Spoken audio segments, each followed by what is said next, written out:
Hey y'all, it's Dr. Know-It-All. So I'm obviously back in my parking lot at work.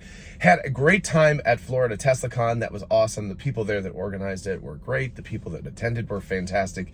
Great to see Dean, who was one of my Patreon patrons. That was wonderful. And of course, Scott, who was there because he lives in Florida. So anyway, that was awesome. Wasn't planning on doing a video today, obviously, which is why we're doing it in the parking lot. But this morning, and I have a feeling that Elon Musk may now be following Stephen Mark Ryan, which is awesome because Stephen Mark Ryan has some provocative tweets. How's that?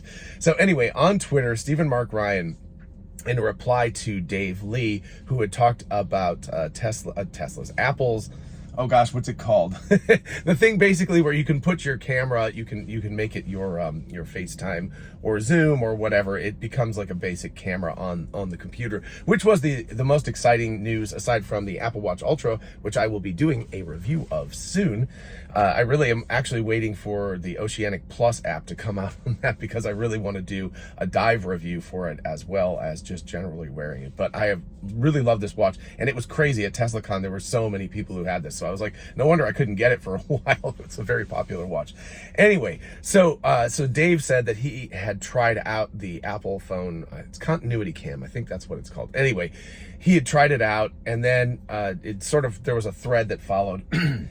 And Stephen Mark Ryan replied to that and said that it was insane that Twitter had not done videos, that they were not doing videos on their own platform, and that they were giving up a ton of monetization because essentially he and I and many other people are like, hey, check out my new video. You click on that in Twitter and YouTube is getting the clicks, and they're also getting the monetization. So Elon Musk responded to that tweet with a wink. And I said, everyone should pay very close attention to this reply. So, you know, Elon was basically saying, I'm not telling you, but I'm telling you that this is going to happen. So if I were Google, and you know, who owns YouTube, I would be a little bit terrified at the moment. So they should be paying attention to this. Also, we consumers should be paying attention to this, because if that moves that direction, that's going to drive a lot of traffic to Twitter. And then of course, us content creators should be paying attention to that as well, because that is an alternative route. And you know, maybe if they sweeten the pie a little bit, they might make it nicer for us content creators. I have a feeling what would happen with me is that I would release them sort of A/B testing, right? So let's assume we jump forward in time 12 months or something, or heck, with Elon, it might be 6 months, who knows? He kind of drives people to work. But the day that they release this thing as a real platform for video and monetization and all that stuff, assuming that all of these pieces fall into place reasonably well, I would do A to B testing, right? I would go on YouTube, I'd release the video, I'd release the same video, I would see what the views are, and of course I would also see what the monetization results were and things like that. And if it turned out that I was getting significantly higher results on Twitter, then, you know, I could see getting rid of posting on YouTube, or at least as frequently posting on YouTube. So that's a significant result, and what that could do, and think about how many people, I mean, I can't remember right now, but it's over 100 million people, maybe 102 or something like that, that are subscribers and that follow Elon Musk. And so you've got that huge group of people and a lot of content creators that create for Tesla, SpaceX, and related themes like that, who very well could get a huge instant, like, following on Twitter if they have first mover advantage. So there's going to be a very, very big advantage for content creators. And if you have content, then people watch the content. And if people watch the content, then that makes more people want to go on that platform. So that's a virtuous cycle, which could really, really lead to some good things for Twitter, sorry.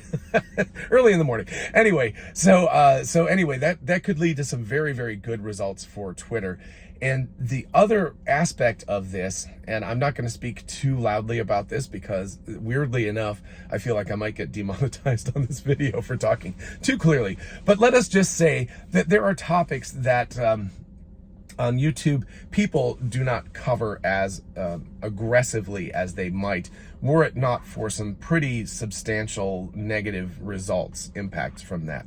Now, I generally keep my channel free of most politics and stuff like that, but there's a lot of people who do want to talk about that. I wouldn't mind talking about it, but I'm certainly not going to do it on this channel. First of all, because I don't think my audience is particularly interested, but even if I felt like they were, I would have a strong disincentive to do that. Let's say that, right? I also try not to swear a lot on this channel and things like that. And for people who know me in real life, I swear like a sailor. So it's kind of funny. I put on my teacher hat when I do this, right? Because when I go in the classroom, obviously I don't go around swearing. So anyway, there's things that I restrict myself from doing. And there are people who do that far more than I do. And there's also channels that I watch on YouTube that cover topics that, you know, Google and its parent company are not thrilled about being covered, and those things have a tendency to get demonetized. So there's a strong chance for those particular topics to get demonetized. Again, not going to talk about it too much because I don't want to get demonetized. But anyway, so these are all interesting things. Now, the kind of odd downside to this whole thing is that I could see the problem is that Elon Musk has relationships. He's a hugely powerful, influential person who has to deal with a lot of different, not just people, but nations around the world. And so this is going to be an interesting little, I don't know what's going to happen with this, but he's all about free speech, except that there are places that he himself has to be very careful about that. And so Twitter could fall afoul of that when it's associated with him. And sorry, I'm trying to be a little bit, I'm edging into territory that hopefully you all know what I'm talking about here. But anyway, the most favored aspects of his relationships, let's just say that there are places that he might not want Twitter to go. Now, you can always argue that you are just a content provider and not a content creator, but there are entities in the world that are not satisfied with that answer. And so I could see some significant pressure being put on Twitter and Elon Musk to actually do censorship on particular topics. So that's where things are going to get really, really interesting. I think when it comes to the United States and the politics and the issues that go on in the US, I doubt that there will be much censorship because that's been very, very strongly put to the forefront in Elon's talks.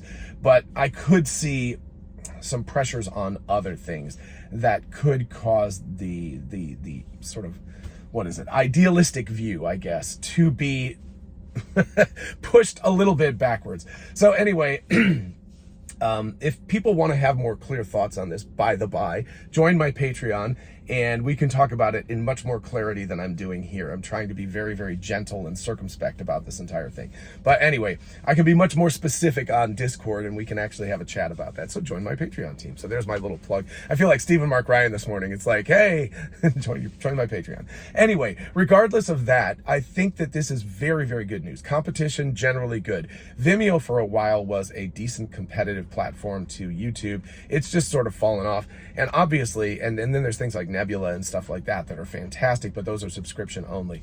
So I think having a platform, especially one that like Twitter, that's already got a substantial following and can garner some very, very fast response and some fast audience for a more video-based platform, again, especially if they do a good job of monetizing it and making the user, the content creators happy, I think all of that is going to lead to a much better space, because then of course Google is going to have to innovate through YouTube and they're going to have to do a better job, and maybe a third-party content creating platform could come out too.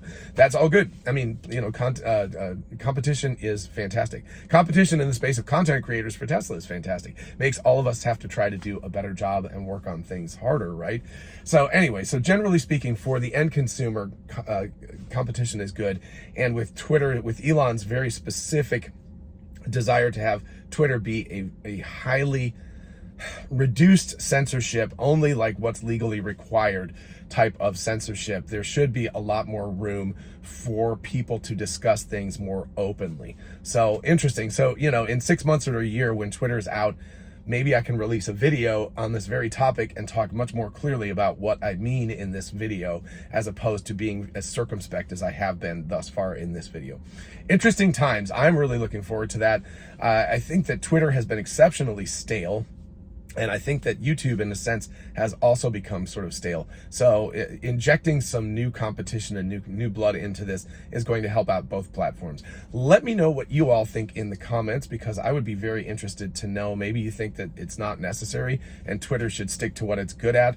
But Twitter has not really advanced in in a decade. I think they've given us 100 more characters to type tweets in, but it's been very, very minimal progress being made in Twitter in the past decade. So I'm all for a monetized content creation, video content creation type of platform being available on Twitter. That's going to be fantastic news as far as I'm concerned. Let me know what you think, and also remember to join Patreon if you're interested.